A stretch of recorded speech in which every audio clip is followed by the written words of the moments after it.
happens through the gradual evolution of thinking is that now humans tend to overthink.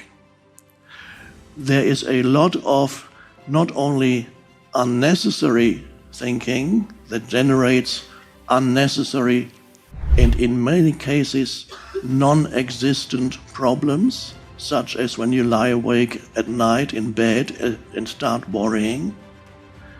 It generates a lot of unnecessary unhappiness. So people don't realize that a significant part of the unhappiness in their lives is actually generated by unnecessary, negative, often destructive mind activity, and they don't even know it. Eckhart Tolle, a renowned spiritual teacher and author, sheds light on the harmful effects of overthinking and unnecessary negative thinking.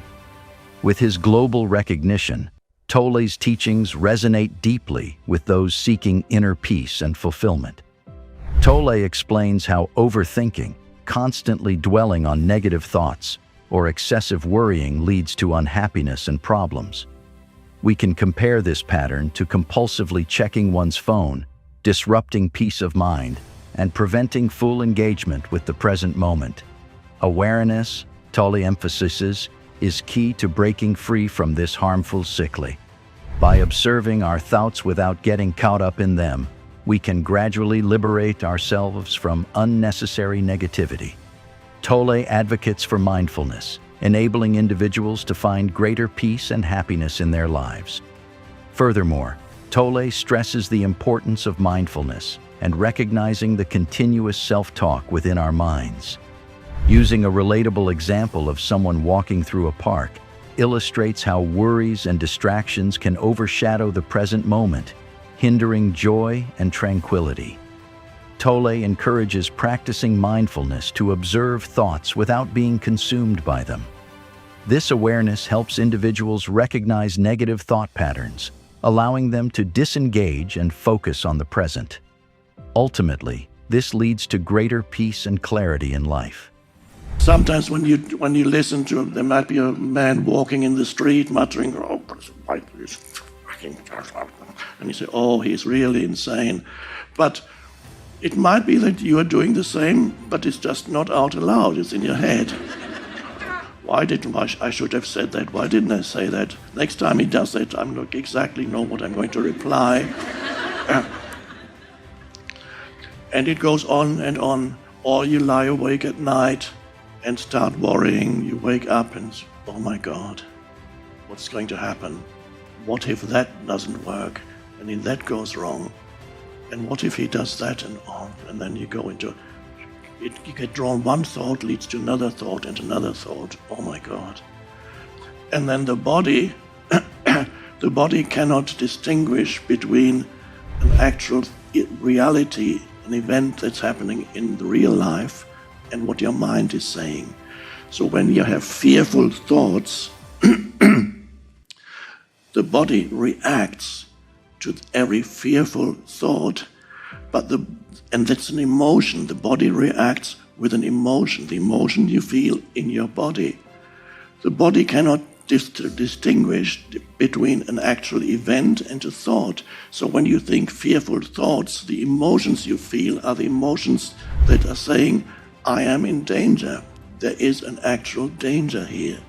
So you feel the emotion of fear, anxiety. You might feel agitated, and it's not only not pleasant. If you indulge in that kind of useless, dysfunctional, destructive thinking, year after year after year, it has its effect on the body, and it decreases the ability of the body to have the energy to fight disease. Even mainstream medicine is discovering the connection between your state of mind and your state of health. And so gradually we are seeing, in the past they denied it completely. They only looked at your body, and not only at didn't just look at the totality of the body, even within the body, they just looked at one particular symptom, what's wrong with that particular organ. And you have, of course, in mainstream medicine, you have specialists. I'm a specialist for the liver, and a specialist for this and that. Not only not taking into account the totality of the body, but more importantly, not taking into account the totality of the person, which includes the physical body and the mind.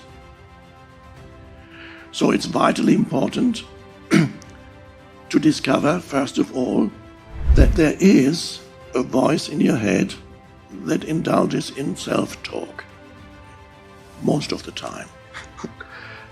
And for many people, interestingly enough, that self-talk, for many people, is not always negative, but for many people, it is more negative than positive.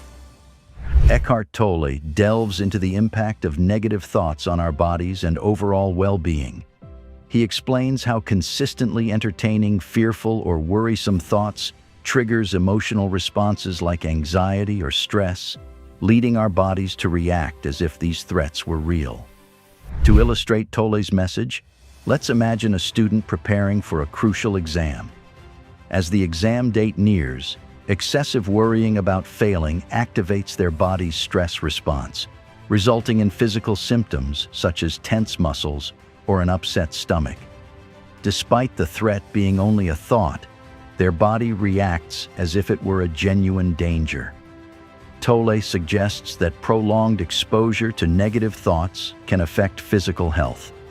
By becoming aware of our thought patterns and managing them, we can reduce the impact of negative thinking on our bodies and promote overall well-being.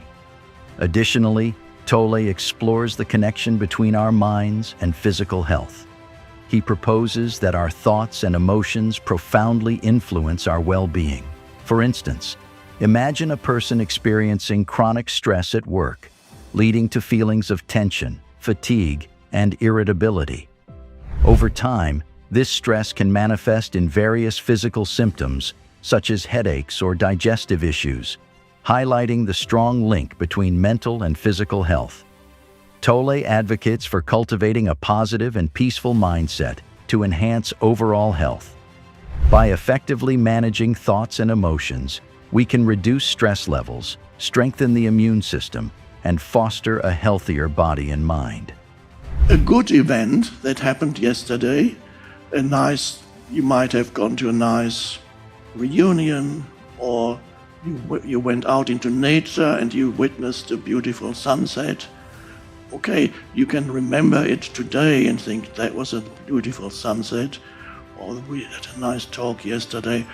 But you can't do that much thinking about a nice event. But the mind, when there's something negative that happens yesterday, somebody offended you or didn't give you the attention that you needed, that you wanted from him, then you can start thinking of how, oh my God, what he did, he's really, next time he does that, I'm going to say that, or he really should, you can go on for a long time dwelling on something negative much longer than dwelling on something positive.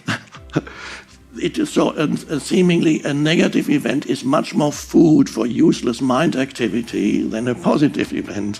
And this is why for many people, a significant percentage of their mind activity is negative. For some people, it is almost 100% negative, but it is unlikely that these people would get a job in this company.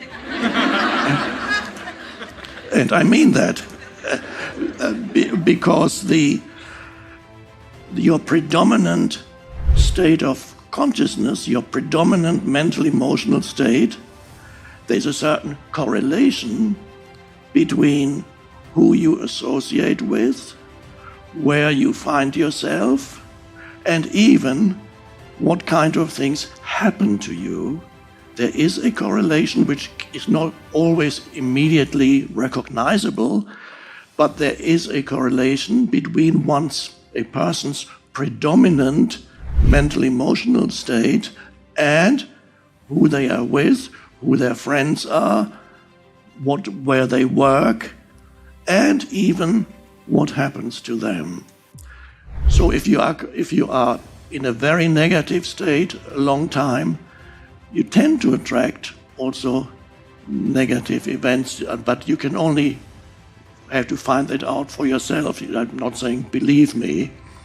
I know it from my own life, because when I first discovered this, I was still very young. I discovered that there is a correlation between my mind activity and what happens to me. I found a book and several books that somebody left with us when I was 17. And there, for the first time, I read about a person's mind, and I suddenly realized my mind was predominantly negative, because I was a very unhappy child. And so my childhood was not pleasant. And so the initial conditioning of my life was that my mind was continuously commenting and saying how bad my life was. And whenever something bad happened to me, I had a phrase that would occur again in my mind that, of course, bad things always happen to you, don't they? They're bound to happen to you. It always happens to you. So I was talking to myself and saying that bad things would always happen to me, and they did.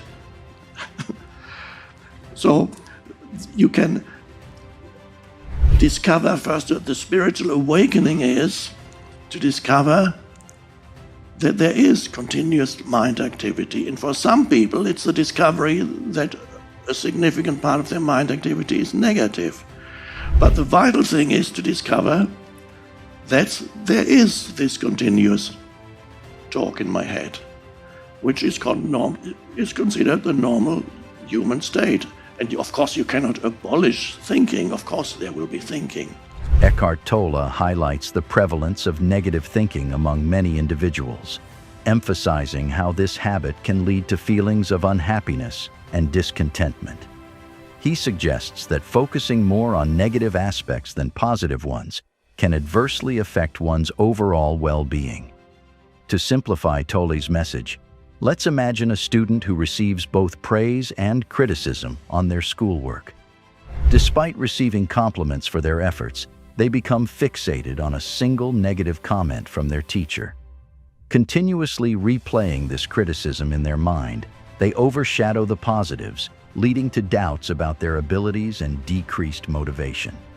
This cycle of negative thinking can significantly impact their self-confidence and overall happiness. Tolle proposes that recognizing and acknowledging this tendency towards negative thinking is the initial step in overcoming it. By intentionally redirecting our attention towards more positive thoughts and experiences, we can cultivate a mindset that fosters greater happiness and fulfillment in life. Moreover, Tolle discusses how our mental state influences the experiences we encounter. Let's illustrate this with an example of two individuals attending the same social gathering. One arrives with a positive and open mindset, expecting enjoyable interactions and new connections. As a result, they engage warmly with others and find themselves having a pleasant time.